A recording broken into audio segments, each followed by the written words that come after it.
ഞാൻ രാഷ്ട്രീയത്തിലേക്ക് വരുന്നതിന് മുമ്പ് 2-3 കമ്പനികൾ ഞാൻ ജോലി ചെയ്തിട്ടുണ്ട്. കാരണം ഞാൻ MBA കഴിഞ്ഞിട്ട് എൻ്റെ ഏറ്റവും വലിയ ഒരു ആഗ്രഹം എന്ന് പറയുന്നത് ഈ പറഞ്ഞ ഒരു ജോലിക്ക് പോകണം, ഒരു എക്സ്പീരിയൻസ് കിട്ടണം എന്നുള്ളതാണ്. അത് നമ്മൾ സ്വന്തമായിട്ട് കുറച്ച് പൈസ ഒക്കെ ഉണ്ടാകണം, അതിനകത്ത് സേവിങ് ഉണ്ടാകണം, സ്വന്തമായി കുറേ ഷെയറൊക്കെ മേടിക്കണം, ട്രേഡിങ് നടത്തണം. ഇതൊക്കെ നമ്മുടെ ഒരു സ്വപ്നമാണല്ലോ. അപ്പോൾ അങ്ങനെ നിന്ന് ഞാൻ ജോലി കിട്ടി. കുറച്ച് നാൾ ബോംബെയിലുണ്ടായിരുന്നു, കുറച്ച് നാൾ ബാംഗ്ലൂരിലുണ്ടായിരുന്നു, കുറച്ച് നാൾ ഞാൻ ട്രിവാൻഡ്രത്ത് വന്നു, ഞാനിവിടെ വന്നു. അപ്പം ആദ്യമേ MBA കഴിഞ്ഞ് ഞാനൊരു മൾട്ടിനാഷണൽ കമ്പനിയിലെ കൺസ്യൂമർ ഡ്യൂറബിൾസ് കമ്പനിയിലായിരുന്നു. അപ്പം കമ്പനി കഴിഞ്ഞപ്പം ഞാൻ ആദ്യമേ കൊമേഴ്ഷ്യൽ മേഖലയെന്ന് പറഞ്ഞാൽ നമുക്കറിയാമല്ലോ, കൊമേഴ്ഷ്യൽ മേഖലയിലായിരുന്നു. അപ്പോൾ അവിടെ കുറേ നേരമൊക്കെ ഇരുന്നു, ഈ ബില്ലിങ് മറ്റേത് മറിച്ചതൊക്കെ ഇരുന്ന് കഴിഞ്ഞപ്പം അവിടെ ഇരുന്ന് 2-3 മാസം കഴിഞ്ഞപ്പോൾ ആ മെയിൻ ആൾ എന്നെ വിളിച്ചു, നിങ്ങളുടെ ഫ്ലെയർ എന്ന് പറഞ്ഞാൽ നിങ്ങളുടെ ഒരു ടേസ്റ്റ് എന്ന് പറഞ്ഞാൽ ഇതൊന്നുമല്ല, നിങ്ങൾ മാർക്കറ്റിങ്ങിലേക്ക് പോയി. ഞാൻ മാർക്കറ്റിംഗാണ് ഈ MBAക്ക് എടുത്തത്. അപ്പോൾ അത് എടുത്ത് കഴിഞ്ഞതിന് ശേഷം, ഈ പറഞ്ഞതിന് ശേഷം അവിടെ നിന്ന് കഴിയുമ്പോൾ ഞാൻ മാർക്കറ്റിംഗ് സെക്ഷനിലേക്ക് പോയി. അപ്പം വലിയ പ്രൊഫഷണൽ പ്രോഡക്ട്സ് ഒക്കെ ഒത്തിരി ഉണ്ട്. അപ്പോൾ ഇതുമായി ബന്ധപ്പെട്ട് ഞാൻ ഓർത്തു, ഇനിയിപ്പം സാധാരണ രീതിയിൽ ഇതൊക്കെ പോകണമെന്നുണ്ടെങ്കിൽ ഓരോ സ്ഥാപനങ്ങളിൽ പോകണം, അത് ഓർഡർ. ഇപ്പം നമ്മൾ എന്താണെങ്കിലും മാർക്കറ്റിംഗ് എന്ന് പറയുമ്പോൾ നമുക്ക് വിൽക്കുകയാണല്ലോ പ്രധാനമായി, നമ്മുടെ പ്രോഡക്ട്സ് വിൽക്കുക എന്തൊക്കെയാണെന്നുള്ളത്. ആ പ്രൊഫഷണൽ പ്രോഡക്റ്റ്സ് അന്നത്തെ കാലത്ത് ഓരോ പ്രോഡക്റ്റിനൊക്കെ 3-4 ലക്ഷം രൂപ 5 ലക്ഷം രൂപയൊക്കെ വരുന്നുണ്ട്. എന്ന് പറഞ്ഞാൽ ഏതെങ്കിലും എന്ന് പറഞ്ഞാൽ 10-30 വർഷക്കാലം മുമ്പാണ്. അപ്പം അതൊരു തീരുമാനം എടുക്കണം എന്ന് പറയുന്നുണ്ടെങ്കിൽ അത് എടുക്കുന്നത് മിക്കവാറും കമ്പനിയുടെ MDO അല്ലെങ്കിൽ CEO ഒക്കെ ആയിരിക്കും. അപ്പോൾ ഇവരെയൊക്കെ കാണാൻ പോകണം. അവൾ എന്താ ചെയ്തതെന്നറിയാമോ? ആദ്യമേ ഈ കമ്പനിക്കാരൻ പറഞ്ഞു, നിങ്ങളൊരു കാര്യം ചെയ്യും, അവരുടെ പ്രോഡക്റ്റ് പോയില്ല, കുറേ സഞ്ചി മേടിച്ച് തന്നു, ബാഗ്, സ്കൂൾ ബാഗ്. ഈ സ്കൂൾ ബാഗ് പോയി വീട്ടുകളിൽ പോയി വിൽക്കാൻ. അപ്പോൾ നമ്മൾ ആദ്യമേ പറഞ്ഞത് ബാംഗ്ലൂരിലാണ് പറഞ്ഞത്. അപ്പോൾ നമ്മൾ ഓരോ കോളനിയിൽ പോകും. അപ്പോൾ ഇതിനകത്ത് എൻ്റെ ദൈവമേ, എനിക്ക് സ്കൂൾ ബാഗ് MBA കഴിഞ്ഞ് സ്കൂൾ ബാഗ് തന്നെ വിൽക്കാനായിട്ട് വിട്ടിരിക്കുകയാണ്. അപ്പോൾ എനിക്ക് വലിയ സങ്കടം എന്താണെന്ന്. അപ്പം പിന്നെ ഞാൻ ചോദിച്ചാൽ, ആദ്യമേ നമുക്ക് ഒത്തിരി ഹേർഡിൽസ് ഉണ്ട്. സ്കൂൾ ബാഗ് വിൽക്കാൻ എന്താ കുറേ 2 ബാഗ് വെച്ചിട്ട് ഓർഡർ മേടിക്കാന്നുള്ളത്. ഇത് വിൽക്കാനൊന്നുമല്ല, നമുക്ക് എന്തെങ്കിലും ഇതുമായി ബന്ധപ്പെട്ട തടസ്സമുണ്ടോ, കമ്മ്യൂണിക്കേഷൻ ഉണ്ടോ, നിങ്ങൾക്ക് എന്തെങ്കിലും ഡയറക്റ്റായിട്ട് പോകാനുള്ള കഴിവുണ്ടോ എന്ന് നോക്കാൻ വേണ്ടിയിട്ട് മാത്രം. അപ്പം ഞാൻ ഏക്കാലും അന്നൊരു സ്കൂട്ടർ ഉണ്ടായിരുന്നു, അതും വെച്ചുകൊണ്ട് ഓരോ കോളനിയിൽ പോയിട്ട്. പക്ഷേ ആദ്യമേ സ്കൂൾ ബാഗ് വെക്കുമ്പോൾ വീട്ടിൽ കയറണം. വീട്ടിൽ കയറുമ്പോൾ എങ്ങനെ കയറും?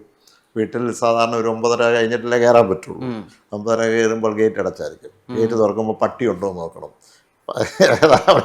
പട്ടി ഉണ്ടോ എന്ന് നോക്കുമ്പോൾ ഒരു ബെല്ലടിച്ചിട്ട് ആൾക്കാർ വരുമ്പോൾ ചിലപ്പോൾ അമ്മയായിരിക്കും വരുന്നത്, ചിലപ്പോൾ അവിടുത്തെ ഈ പറയുന്ന പോലെ ചിലപ്പോൾ അപ്പനായിരിക്കും, മിക്കവാറും അവരൊക്കെ ജോലിയിലായിരിക്കും.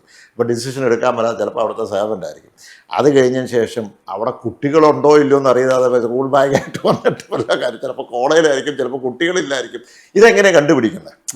അപ്പോൾ ഇതൊക്കെ ഒരു സ്ട്രാറ്റജിക് ആയിട്ട് എന്തെങ്കിലും അവിടെ എങ്ങനെയുണ്ട്, ഇതൊക്കെ ഫോട്ടോ ഉണ്ടോ അല്ലെങ്കിൽ ചില സൈക്കിളുണ്ടോ, ഇതൊക്കെ നോക്കിയിട്ട് വേണം. അപ്പം ഭയങ്കര ഒരു എക്സ്പീരിയൻസാണ്. അപ്പോൾ 2-3 മാസം അതിനെ പോയെങ്കിൽ. അപ്പോൾ ഇതൊരു ഭയങ്കര ഒരു എക്സ്പീരിയൻസ് ആയിട്ട് ആക്ച്വലി അതൊക്കെ പ്രാക്ടിക്കൽ ലൈഫിൽ വലിയൊരു ഒരു എക്സ്പീരിയൻസ് ആയി. ഈ സ്കൂൾ ബാഗ് വിൽക്കാൻ നടക്കുന്ന ജോസ് കെ മാണി, അത് നല്ല രസമുള്ളൊരു ഇമേജ് ആണല്ലോ. അല്ല, അത് തീർച്ചയായിട്ടും ഞാൻ പറഞ്ഞത്.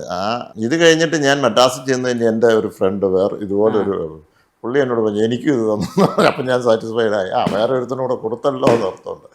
അത് ഭയങ്കര എക്സ്പീരിയൻസ് ആയത്. കഴിഞ്ഞതിന് ശേഷം പ്രൊഫഷണലായിട്ടുള്ള ഒരു പ്രോഡക്റ്റ് തന്നു. അപ്പം EPABX എന്ന് പറയും. EPAB ഇലക്ട്രോണിക് എക്സ്ചേഞ്ച് ഇതാണ്. പണ്ട് ഓർക്കുന്നുണ്ടാവും, ഇങ്ങനെ ഹോട്ടലുകളിലും ഇതിലെല്ലാം ഇങ്ങനെ വേറെടുത്ത് ഇങ്ങോട്ട് കുത്തിയിട്ട് ചെവി വെച്ചിരിക്കും.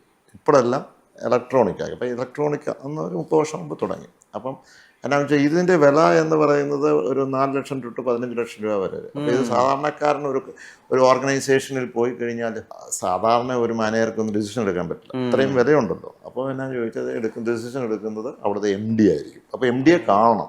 അപ്പോൾ ഞാൻ ഇങ്ങനെ പോകും. ആദ്യമേ എങ്ങനെ പോകും? അപ്പോയിൻമെൻറ്റ് എടുക്കുമ്പോൾ എത്ര ലൈൻ ഉണ്ടെന്ന് ആദ്യമേ കണ്ടുപിടിക്കണം. ലൈൻ എന്ന് പറഞ്ഞാൽ ഇൻകമിങ് ലൈൻ. ചിലയിടത്ത് 10 ലൈൻ. ഇപ്പോൾ ഹോട്ടലുകളൊക്കെ 10 ലൈൻ കാണും. ഇപ്പം പടപടാന്ന് അങ്ങനെ ഉണ്ടെങ്കിൽ എക്സ്ചേഞ്ചിൻ്റെ ആവശ്യമില്ല. ഒറ്റ ലൈനാണ്, ഒറ്റ ഫോണാണെങ്കിൽ എൻ്റെ ആവശ്യമില്ല. ഇന്റർകോം 2-3.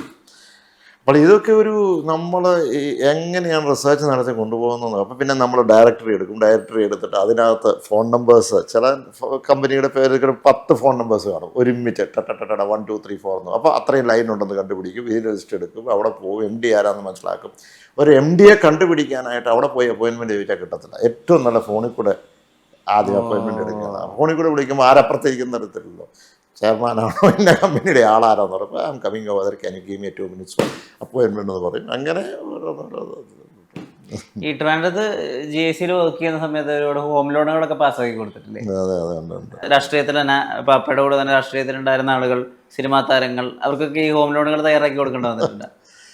ഞാൻ എൻ്റെ ഒരു സെക്കൻഡ് ജോലി എന്ന് പറയുന്നത് അവിടുന്ന് മാറി ഞാൻ GIC housing general insurance corporation, ഒരു പബ്ലിക് സെക്ടറാണല്ലോ. അതിനകത്ത് പലരും വന്നിട്ടുണ്ട്, പല രാഷ്ട്രീയ നേതാക്കന്മാർ, ഇപ്പോഴത്തെ നേതാക്കന്മാർ, പണ്ടുള്ള നേതാക്കന്മാർ, ഉദ്യോഗസ്ഥരൊക്കെ വരും.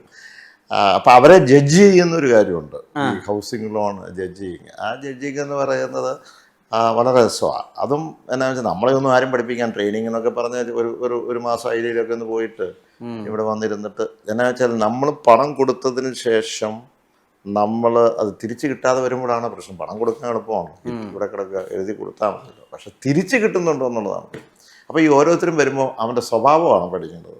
നമ്മൾ ഇരിക്കുന്നത് എങ്ങനെയാണ്, അവന് ഇപ്പോൾ ഏതെങ്കിലും ഒരാളെ കള്ളു കുടിച്ചിട്ട് വന്നിട്ട് എനിക്ക് ലോൺ വേണം, റീപേയ്മെൻറ്റ് കപ്പാസിറ്റി നോക്കിയിട്ടാണ്. കള്ളു കുടിച്ചിട്ടുണ്ടെന്ന് എനിക്ക് തോന്നിക്കഴിഞ്ഞാൽ ഞാൻ ഒരിക്കലും കൊടുക്കില്ല, എത്ര പണക്കാരനാണ് ഞാൻ കൊടുക്കില്ല. അങ്ങനെ ഒരു നമ്മുടെ ഇതായിട്ടുണ്ട്. അപ്പോൾ അങ്ങനെ പലരും വന്നിട്ടുണ്ട്. പക്ഷേ സാധാരണ ലോൺ കൊടുക്കുമ്പോൾ അങ്ങനെയൊന്നും പറയും. ചിലവരൊക്കെ മിക്കവാറും ഉള്ളവരൊക്കെ ഹൗസിംഗ് ലോൺ വലിയ പണക്കാർ കൊടുക്കും, ഇല്ലാത്തവർ കൊടുക്കും, വേണ്ടവർ കൊടുക്കും, ഇതൊക്കെ എടുക്കും. സാധാരണ ഒരു ഹൗസിംഗ് ലോൺ എടുക്കാറുണ്ട്. പലരും രാഷ്ട്രീയത്തിലുള്ളവരൊക്കെ എടുത്തിട്ടുണ്ട്, സിനിമാ താരങ്ങൾ എടുത്തിട്ടുണ്ട്. പറയുന്നത് ശരിയല്ല, സുരേഷ് ഗോപി ഉൾപ്പെടെയുള്ളത് അത് ഞങ്ങളുടെ സുഹൃത്തുക്കളാണ്, വന്നെടുത്തിട്ടുണ്ട് ഹൗസിംഗ് ലോൺ. സുരേഷ് ഗോപി എനിക്കത് ഉണ്ടല്ലോ, അപ്പോൾ സ്വഭാവത്തിനൊന്നും കുഴപ്പമില്ലല്ലോ. ഈ സോഷ്യൽ മീഡിയയുടെ നെഗറ്റീവ് ഇമ്പാക്റ്റിനെ പറ്റി ചോദിച്ചപ്പോൾ 2 കാര്യങ്ങളെ പറ്റി കൂടി ചോദിക്കാനുണ്ട്. ഒന്ന്, ഈ സോഷ്യൽ മീഡിയയിൽ പലപ്പോഴും ചില സിനിമകളുടെ റെഫറൻസുകൾ വെച്ചിട്ട് പല കഥാപാത്രങ്ങളായിട്ട് ഇങ്ങനെ പറഞ്ഞു പോവുകയും ആ കഥാപാത്രങ്ങളുടെ നെഗറ്റീവായിട്ട് തന്നെ, അതായത് മാണി സാറിന് നെഗറ്റീവായിട്ട് തന്നെ കാണിക്കാൻ ഉദ്ദേശത്തോടു കൂടിയിട്ടാണ് ചില സിനിമയിൽ ചില കഥാപാത്രങ്ങൾ ഉണ്ടാക്കിയെന്ന് പറഞ്ഞിട്ട് വിമർശനം ഉണ്ടാവുകയും ഒരുപാട് പേരുകൾ അതിന് ശരി വയ്ക്കുകയൊക്കെ ചെയ്യുന്നുണ്ട്. അപ്പോൾ അദ്ദേഹത്തിൻ്റെ മകൻ എന്നുള്ള രീതിയിൽ ജോസ് കെ മാണി അങ്ങനെയുള്ള ട്രോളുകൾ അല്ലെങ്കിൽ പോസ്റ്റുകൾ, ഇപ്പോൾ ഉദാഹരണത്തിന് പ്രജ എന്നുള്ള സിനിമ, ആ സിനിമയിലെ ലാഹേൽ വക്കച്ചൻ, അതായത് ഒരു പാലക്കാരനായിട്ടുള്ള ഒരു രാഷ്ട്രീയക്കാരനായിട്ടാണ് അതിൽ കാണിച്ചിട്ടുള്ളത്. അത് പലപ്പോഴും KM മാണിയാണെന്നുള്ള രീതിയിൽ ആളുകൾ പോസ്റ്റ് ചെയ്യും. ഇത് ശ്രദ്ധയിൽപ്പെട്ടിട്ടുണ്ടോ? ഞാനേ ഉള്ള സത്യം പറഞ്ഞാൽ ഈ സോഷ്യൽ മീഡിയയിൽ എനിക്ക് ഒത്തിരി എതിരായിട്ടുണ്ട്. മാസാനെതിരെ, ചാച്ചനെതിരായിട്ട്. എനിക്ക് ദൈവം ഒരു കഴിവ് തന്നെ ചോദിച്ചാൽ സോഷ്യൽ മീഡിയ വന്ന ഒരു സാധനം ഞാൻ ഓർത്തിരിക്കത്തില്ല, മറന്നു പോകും. ഒന്നും ഇത് നോക്കാൻ സമയമില്ല. പിന്നെ ഇത് നോക്കിയാൽ നമ്മുടെ പ്രഷർ കൂട്ടാവുന്നത് മാത്രമേ ഉള്ളൂ. എന്തിനാ നമ്മളിതിനെ അവൻ പറയാനുള്ള പറയും. പിന്നെ ഞാനതാ ആദ്യമേ പറഞ്ഞത്, ഈ ക്യാരക്ടർ എത്രയോ ലീഡേഴ്സിനൊക്കെ കരുണാകരനെതിരെ അങ്ങനെയൊക്കെ എത്രയോ സിനിമകൾ ഇറങ്ങിയിട്ടുണ്ട്, പൊളിറ്റിക്കൽ സിനിമകൾ ഇറങ്ങിയിട്ടുണ്ട്. ആ പൊളിറ്റിക്കൽ സിനിമയൊക്കെ അതിൻ്റെ ഒരു കലാപരമായിട്ടൊക്കെ അതിൻ്റെ ഗുഡ് സ്പിരിറ്റ് ഞാൻ എടുക്കാറുള്ളൂ. എത്രയോ കാർട്ടൂൺസ് എത്രയോ വരും, വരട്ടെ, അതിനകത്തൊന്നും കുഴപ്പമൊന്നുമില്ല. പക്ഷെ ക്യാരക്ടർ അസാസിനേഷൻ നടത്തിയുള്ള സോഷ്യൽ മീഡിയയിൽ വരുന്നത്, ഇവൻ്റെ സിനിമയ്ക്കകത്ത് വന്ന് അത് പാടില്ല. ക്യാരക്ടർ അസാസിനേഷൻ, അത് ഡയറക്റ്റ് ക്യാരക്ടർ അസാസിനേഷൻ, അത് ഒരിക്കലും ചെയ്യാൻ പാടില്ല എന്നുള്ളതാണ് എൻ്റെ ഒരു നിലപാട്. ഞാൻ പറഞ്ഞ മനസ്സിലായില്ല. നമ്മൾ ഒരാളെ ക്യാരക്ടർ അത് അറിഞ്ഞോ അറിയാതെ ചെയ്യാൻ പാടില്ല. പിന്നെ മറ്റേ സിനിമയിൽ വരുന്നത് അതൊന്നും ഞാൻ ബോധർ ചെയ്യാറില്ല, അത് അതിൻ്റെ വഴിക്ക് പോകും.